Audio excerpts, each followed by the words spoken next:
ಹರೇ ಕೃಷ್ಣ. ಓಂ ನಮೋ ಭಗವತೆ ವಾಸುದೇವಾಯ. ಓಂ ನಮೋ ಭಗವತೆ ವಾಸುದೇವಾಯ.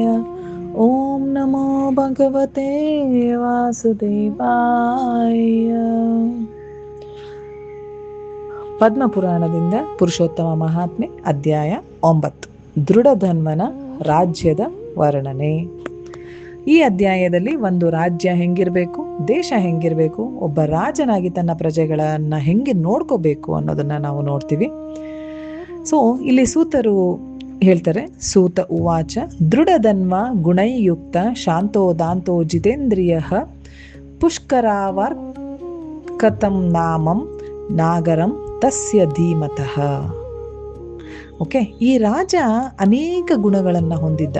ಯಾವ ಗುಣಗಳಿದ್ದವು? ಶಾಂತ ದಾಂತ ಜಿತೇಂದ್ರಿಯ. ಶಾಂತ, ಅವನು ಶಾಂತ ಅಂತ ಅಂದ್ರೆ ಏನು ಗೊತ್ತಾ? ಸೈಲೆಂಟ್ ಆಗಿರೋದಲ್ಲ.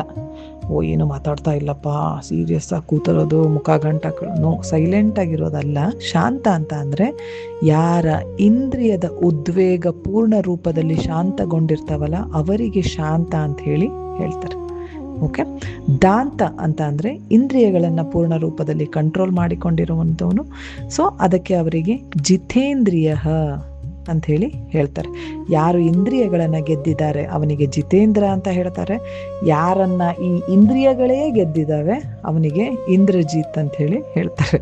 ಸೊ ಜಿತೇಂದ್ರ ಅಂದ್ರೆ ಆತ್ಮದ ಮೂಲಕ ಬುದ್ಧಿ, ಮತ್ತೆ ಬುದ್ಧಿಯ ಮೂಲಕ ಇಂದ್ರಿಯಗಳನ್ನ ಗೆಲ್ಲೋದು ಅಂತ ಮತ್ತೆ ಈ ಹೈ ದೇಶದ ಒಳಗೆ ಒಂದು ರಾಜ್ಯ ಇತ್ತು, ಪುಷ್ಕರ ವರ್ಧಕಂ. ಅಲ್ಲಿ ಇವನು ನೆಲೆಸಿದ್ರು.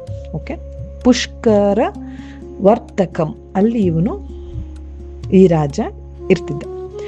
ಬಹಳ ರೂಪವಂತನಾಗಿದ್ದ, ತುಂಬಾ ಸುಂದರವಾಗಿದ್ದ ನೋಡಕ್ಕೆ, ಗುಣವಂತನಾಗಿದ್ದ, ಧನುರ್ವಿದ್ಯೆಯಲ್ಲಿ ಪ್ರವೀಣನಾಗಿದ್ದ, ಧಾರ್ಮಿಕನಾಗಿದ್ದ, ಸತ್ಯವಂತನಾಗಿದ್ದ, ಪವಿತ್ರನಾಗಿದ್ದ. ಮತ್ತೆ ಈ ಷಡ್ ವರ್ಗಗಳನ್ನ ಇವನು ಗೆದ್ದಿದ್ರು. ಆದ್ದರಿಂದ ಇವರು ಎಲ್ಲ ಶತ್ರುಗಳ ಮೇಲೆ ವಿಜಯವನ್ನ ಪಡಿತಾ ಇದ್ರು. ಯಾರು? ದೃಢಧನ್ವ. ಇವನು ಚಿತ್ರವರ್ಮನ ಮಗ. ಸೊ ಇವ್ರ ಹತ್ತಿರ ಧನ ಸಂಪತ್ತು ಎಷ್ಟಿತ್ತು ಅಂತ ಅಂದ್ರೆ ಕುಬೇರನ ಧನ ಸಂಪತ್ತಿಗೆ ಸರಿಸಮವಾಗಿತ್ತಂತೆ. ಮತ್ತೆ ಇವರು ಬೇರೆಯವರನ್ನ ಕ್ಷಮಿಸುವುದರಲ್ಲಿ ಪೃಥ್ವಿಗೆ ಸರಿಸಮನರಾಗಿದ್ರಂತೆ. ಯಾವಾಗ್ಲೂ ಭಗವಂತ ಕೃಷ್ಣನ ಭಕ್ತಿಯನ್ನ ಮಾಡ್ತಾ ಇದ್ರು.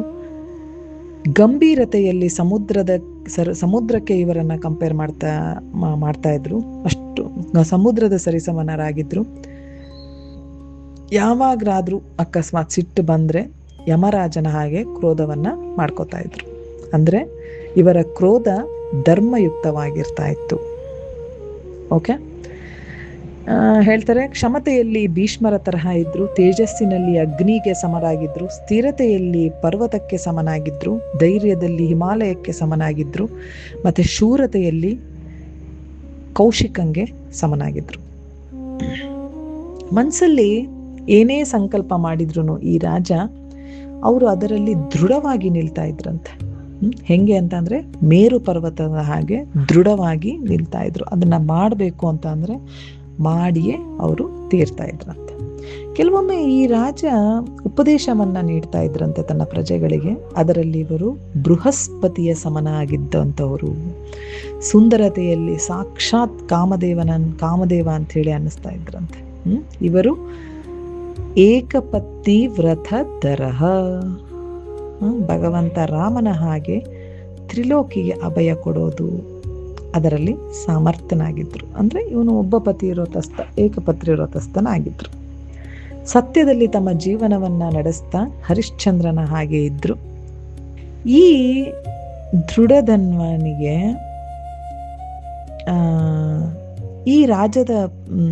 ಈ ರಾಜನ ಪ್ರಭಾವದಿಂದ ಇವನ ಪ್ರಜೆಗಳು ಕೂಡ ಹೆಂಗಿದ್ರು ಅಂತಂದ್ರೆ ಬಹಳ ಗುಣವಂತರಾಗಿದ್ರು. ಆದ್ರಿಂದ ಅವನ ರಾಜ್ಯದಲ್ಲಿ ಯಾವುದೇ ಪ್ರಕಾರದ ಕೆಟ್ಟತನ ಇರಲಿಲ್ಲ, ಕ್ರೂರತೆ ಇರಲಿಲ್ಲ, ಮಿಥ್ಯಾವಾರ್ಥ, ಪ್ರಜಲ್ಪ, ಗಾಸಿಪ್ಗಳಿರಲಿಲ್ಲ, ಏನೂ ಇರಲಿಲ್ಲ.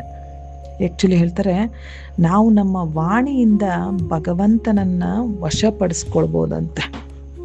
ಹೌದಾ?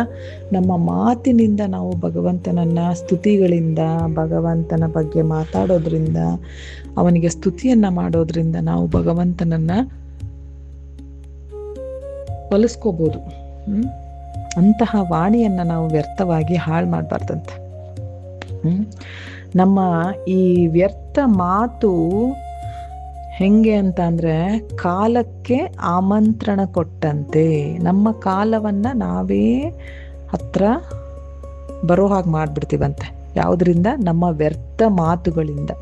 ಇದಕ್ಕೆ ಎಕ್ಸಾಂಪಲ್ ಏನು ಗೊತ್ತಾ? ಕಪ್ಪೆ ಮತ್ತೆ ಹಾವು. ಕಪ್ಪೆನ ಯಾವ್ದು ತಿನ್ನತ್ತಪ್ಪ? ಹಾವು ತಿನ್ನತ್ತ, ಹೌದಾ? ಆ್ಯಕ್ಚುಲಿ ಹಾವಿಗೆ ಮಳೆಗಾಲದಲ್ಲಿ ಕತ್ಲಲ್ಲಿ ಆ ಕಪ್ಪೆ ಎಲ್ಲಿದೆ ಅಂತ ಹುಡ್ಕೋ ಒಂದು ಕೆಪಾಸಿಟಿನೇ ಇರಲ್ವಂತೆ. ಆದರೆ ಈ ಕಪ್ಪೆ ಸುಮ್ಮನೆ ಇರತ್ತಾ? ಇಲ್ಲ, ಡರ್ ಡರ್ ಡರ್ ಅಂತ ಸೌಂಡ್ ಮಾಡ್ತಾ ಇರುತ್ತೆ. ಆಗ ಏನಾಗುತ್ತೆ, ಈ ಟರ್ ಟರ್ ಸೌಂಡಿಗೆ ಏನು ಮಾಡಿಬಿಡುತ್ತೆ, ಹಾವಿಗೆ ಗೊತ್ತಾಗತ್ತೆ, ಓ ಇಲ್ಲಿ ಕಪ್ಪೆ ಇದೆ. ಅದು ಹೋಗಿ ಅದನ್ನು ತಿನ್ನತ್ತೆ. ಸೊ ಈ ಕಪ್ಪೆ ಸುಮ್ಮನೆ ಇದ್ದರೆ ಅದು ಗೊತ್ತೇ ಆಗಲ್ಲ ಹಾವಿಗೆ. ಇದು ಹೆಂಗಾಯ್ತು ಅಂತ ಅಂದರೆ, ತನ್ನ ಸೌಂಡಿಂದ, ತನ್ನ ಮಾತಿನಿಂದ, ಟರ್ ಟರ್ ಟರ್ ಸೌಂಡಿಂದ ಕಪ್ಪೆ ತನ್ನ ಕಾಲವನ್ನು ತಾನೇ ಕರ್ಕೋತು ಹತ್ರ. ಇಲ್ಲ ಅಂದಿದ್ರೆ ಹಾವು ಬರ್ತಾನೆ ಇರಲಿಲ್ಲ ಅದ್ರ ಹತ್ರ. ಸೊ ಅದೇ ಥರ ಈ ಸಂಸಾರದಲ್ಲಿ ವ್ಯರ್ಥ ಚರ್ಚೆ ಈ ಕಪ್ಪೆಯ ಟರ್ ಟರ್ ಸೌಂಡಿಗೆ ಸರಿಸಮ. ನಾವು ನಮ್ಮ ಕಾಲಕ್ಕೆ ನಿಮಂತ್ರಣವನ್ನು ಕೊಟ್ಟಂತೆ. ಆದ್ದರಿಂದ ವ್ಯರ್ಥ ಚರ್ಚೆಯನ್ನು ಮಾಡಬಾರ್ದು. ಅದನ್ನು ಈ ರಾಜನ ರಾಜ್ಯದಲ್ಲಿ ಈ ವ್ಯರ್ಥ ಇದು ಪ್ರಜಲ್ಪಕ್ಕೆ ಒಂದು ಸ್ಥಾನ ಇರಲಿಲ್ಲ. ಅಷ್ಟು ಅವನ ಪ್ರಜೆಗಳು ತುಂಬ ಒಳ್ಳೆಯವರಾಗಿದ್ದರು. ಮತ್ತು ಇವನ ರಾಜ್ಯದಲ್ಲಿ ಕಠೋರ್ತನ ಆಗಲಿ, ನಾಸ್ತಿಕತೆ ಆಗಲಿ ಇರಲಿಲ್ಲ. ದೌರ್ಭಾಗ್ಯಶಾಲಿ ಜನರು ಇರಲಿಲ್ಲ. ಇವನ ರಾಜ್ಯದಲ್ಲಿ ಯಾವ ಭಿಕ್ಷುಕರು ಇರಲಿಲ್ಲ. ಎಲ್ಲರೂ ಅಷ್ಟು ಸಮೃದ್ಧಿವಂತರಾಗಿದ್ದರು. ದರಿದ್ರತೆ ಇರಲಿಲ್ಲ. ಜೀವಗಳ ಹಿಂಸೆ ಇರಲಿಲ್ಲ. ಪ್ರಜೆಗಳು ಪರದ್ರೋಹದಿಂದ ಮುಕ್ತರಾಗಿದ್ರು. ಬೇರೆಯವರಿಗೆ ಅವರು ದ್ರೋಹವನ್ನು ಬಗಿತಾ ಇರಲಿಲ್ಲ. ಮತ್ತೆ ಪರಸ್ತ್ರೀಯರನ್ನು ನೋಡ್ತಾ ಇರಲಿಲ್ಲ. ಮತ್ತೆ ಇವನ ರಾಜ್ಯದಲ್ಲಿ ಮಾಲಿನ್ಯತೆ ಇರಲಿಲ್ಲ. ತುಂಬ ಕ್ಲೀನ್ ಆಗಿದ್ದಂತಹ ಒಂದು ರಾಜ್ಯ ಆಗಿತ್ತು. ಮತ್ಸರತೆ ಇರಲಿಲ್ಲ, ಹೊಟ್ಟೆ ಕಿಚ್ಚಿರಲಿಲ್ಲ. ಮತ್ತೆ ಇವನ ರಾಜ್ಯದಲ್ಲಿ ಮೇನ್ ಕಳ್ಳತನ ಆಗ್ತಾ ಇರಲಿಲ್ಲ. ಯಾರು ಯಾರ ಬಗ್ಗೆ ಕಂಪ್ಲೇಂಟನ್ನು ಮಾಡ್ತಾ ಇರಲಿಲ್ಲ. ಜಲಸಿ ಇರಲಿಲ್ಲ, ಕ್ಲೇಶವಿರಲಿಲ್ಲ, ದೋಷವಿರಲಿಲ್ಲ. ದೋಷ ಭಾವನೆ ಯಾರ ಮೇಲೂ ಯಾರಿಗೂ ಇರಲಿಲ್ಲ. ಮತ್ತು ಕ್ರೋಧ ಇರಲಿಲ್ಲ. ಇಂದ್ರಿಯಗಳ ತೃಷ್ಣ ಇರಲಿಲ್ಲ ಯಾರಿಗೂ. ಮತ್ತು ಆಡಂಬರ ಇರಲಿಲ್ಲ. ಮತ್ತು ಇವನ ರಾಜ್ಯದಲ್ಲಿ ಕಪಟ ಇರಲಿಲ್ಲ, ಕೃಪಣತೆ ಇರಲಿಲ್ಲ. ಆ ರಾಜ್ಯದ ಎಲ್ಲರೂ ಹರಿಭಜನೆಯನ್ನು ಮಾಡ್ತಾ ಇದ್ರು. ಮತ್ತು ತಂದೆ ತಾಯಿಗಳ ಸೇವೆಯನ್ನು ತುಂಬ ಚೆನ್ನಾಗಿ ಮಾಡ್ತಾ ಇದ್ರು. ತಮ್ಮ ವೃತ್ತಿಗೆ ಅನುಸಾರವಾಗಿ ಕೆಲಸಗಳನ್ನು ಮಾಡ್ತಾ ಇದ್ರು. ಬ್ರಾಹ್ಮಣರಾಗಿದ್ದರೆ ಮಂತ್ರಗಳನ್ನು ಹೇಳೋದು, ಮದುವೆ ಮಾಡಿಸೋದು, ಈ ಥರದ ಒಂದು ಕೆಲಸಗಳನ್ನು ಮಾಡ್ತಾ ಇದ್ರು. ಕ್ಷತ್ರಿಯರಾಗಿದ್ದರೆ ಅವರ ರಾಜ್ಯವನ್ನು ಕಾಪಾಡಿಕೊಳ್ಳುವಂತಹ ಒಂದು ಕೆಲಸವನ್ನು ಮಾಡ್ತಾ ಇದ್ರು. ಈ ರೀತಿ ತಮ್ಮ ವೃತ್ತಿಗೆ ಅನುಸಾರವಾಗಿ ಅವರು ಕೆಲಸವನ್ನು ಮಾಡ್ತಾ ಇದ್ರು. ಸೊ ಈ ರಾಜ್ಯದಲ್ಲಿ ಇಷ್ಟೆಲ್ಲ ಒಳ್ಳೆಯದಿರಕ್ಕೆ ಕಾರಣ ಏನು?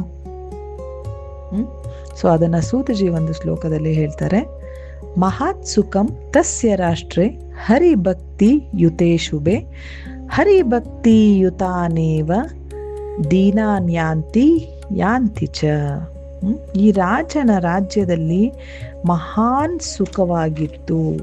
ಕಾರಣ ಆ ರಾಜ್ಯದ ರಾಜ ಹರಿಭಕ್ತನಾಗಿದ್ದ, ಹರಿಭಕ್ತಿಯನ್ನು ಮಾಡ್ತಾ ಇದ್ದ. ಪ್ರಜೆಗಳೂ ಕೂಡ ಹರಿಭಕ್ತಿಯನ್ನು ಮಾಡ್ತಾ ಇದ್ರು. ಹರಿಯ ಭಜನೆಯ ಕಾರಣ ಈ ರಾಜ್ಯದಲ್ಲಿ ಮಹಾನ್ ಸುಖ, ತುಂಬ ಸುಖ ಸಮೃದ್ಧಿಯಲ್ಲಿ ತುಂಬಿ ತುಳುಕ್ತಾ ಇತ್ತು. ಇವರೆಲ್ಲ ಶರೀರದಿಂದ ಕೆಲಸ ಮಾಡ್ತಾ ಇದ್ರು. ಪ್ರಜೆಗಳೆಲ್ಲ ಶರೀರದಿಂದ ಕೆಲಸ ಮಾಡ್ತಾ ಇದ್ರು. ಆದರೆ ಮನಸ್ಸು ಯಾವಾಗಲೂ ಹರಿಯ ಸ್ಮರಣೆಯಲ್ಲಿ ತೊಡಗಿಸ್ಕೊಂಡಿರ್ತಾ ಇದ್ರು. ಹರಿಯ ಸ್ಮರಣೆಯನ್ನು ಮಾಡ್ತಾ ಇರ್ತಾ ಇತ್ತು. ಅದು ಯಾವ ರೀತಿ ಅಂತ ಅಂದರೆ, ಸೂಜಿಯವರು ಹೇಳ್ತಾರೆ, ಈ ರಾಜನ ಚರಣಗಳು ಯಾವಾಗಲೂ ತೀರ್ಥಯಾತ್ರೆ ಮಾಡೋಕ್ಕೆ ಅಂತಾನೆ ಹೊರಡ್ತಾ ಇದ್ವಿ ಹೊರತು ಬೇರೆ ಯಾವ ಕಡೆಗೂ ಹೋಗ್ತಾ ಇರಲಿಲ್ಲ. ಮಂದಿರವನ್ನು ಬಿಟ್ಟು ಬೇರೆ ಎಲ್ಲಿಗೂ ಇವನು ಹೋಗ್ತಾ ಇರಲಿಲ್ಲ. ಮತ್ತು ಈ ರಾಜ ತನ್ನ ನಾಲಿಗೆಯನ್ನು ಜಗದೀಶನ ನಾಮಸ್ಮರಣೆಯಲ್ಲಿ ಮಾತ್ರ ಉಪಯೋಗಿಸ್ತಾ ಇದ್ದ. ಮತ್ತೆ ತನ್ನ ಕೈಗಳನ್ನು ಜಗನ್ನಾಥನ ಚರಣ ಪೂಜೆಯನ್ನು ಮಾಡೋದರಲ್ಲಿ ಇವನು ತೊಡಗಿಸ್ಕೊಂಡಿದ್ದ.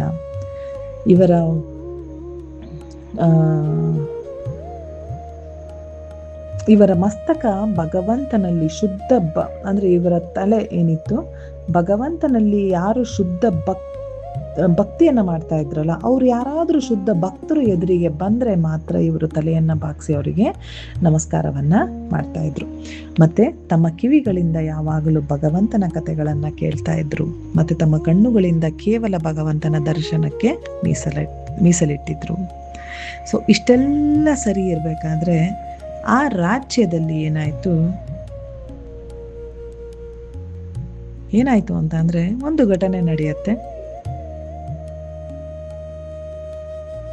ಅದನ್ನ ವೇದವ್ಯಾಸರು ಹೇಳ್ತಾರೆ. ಇತಿ ಶ್ರೀ ಪದ್ಮಪುರಾಣೆ ಶ್ರೀ ಪುರುಷೋತ್ತಮ ಮಹಾತ್ಮೆ ದೃಢಧನ್ವ ರಾಜ್ಯ ಉಪಾಖ್ಯಾನ ವರ್ಣನಂ ನಾಮ ನವಮ ಅಧ್ಯಾಯ ಸಮಾಪ್ತಃ. ಹರೇ ಕೃಷ್ಣ.